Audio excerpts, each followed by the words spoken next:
ท่านผู้ชมเพื่อเป็นการทบทวนคืนความรู้ความสามารถของพนักงานนักรบทุกสหายที่ได้เรียนม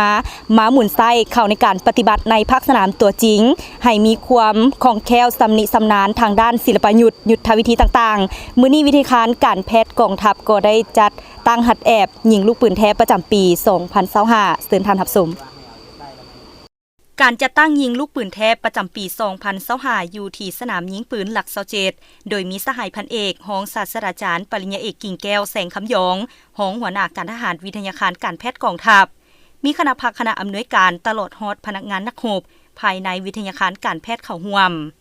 สหายพันเอกรองศาสตราจารย์ปริญญาเอกกิ่งแก้วแสงคำยองได้ให้ฮู้ว่า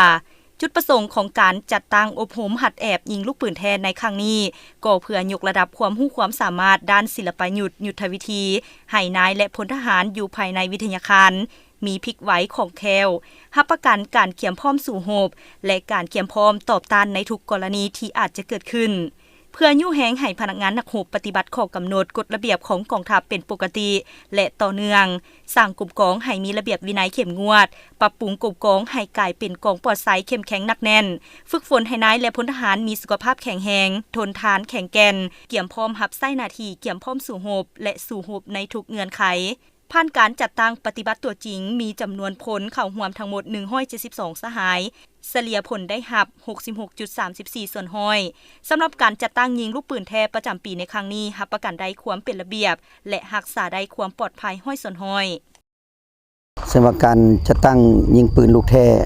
ครั้งนี้เนาะก็อิงใส่แผนการอบรมประจำปีของกรมกองอิงใส่ความแห่งห้องต้องการในเวียกงานเกี่ยมพร้อมสู่รบ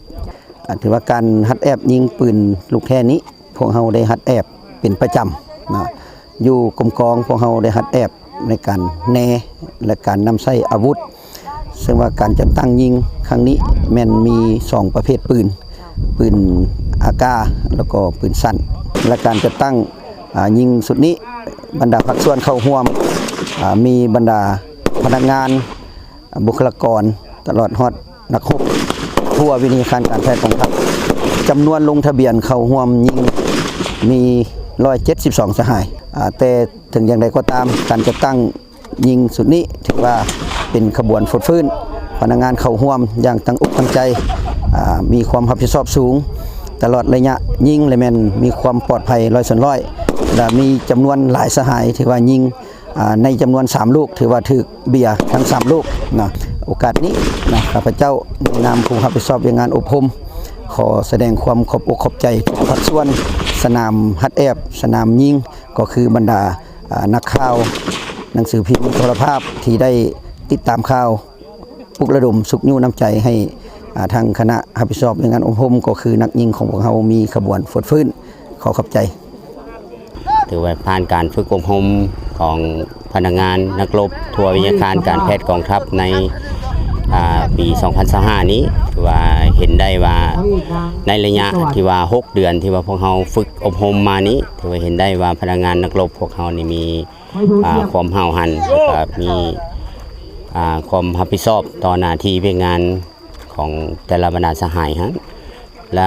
ผลลักๆก็คือพวกเขาฝึกอบรมในสุดนี้และเป็นว่าเป้าหมายของพวกเขาก็เป็นแนวใส่เพื่อฝึกอบรมให้พนักงานนักรบในทั่ววิทยาการการแพทย์ของทัพของพวกเขานี้ถือว่าให้มีว่าฮู้ได้ถึงความสำนิสำนาน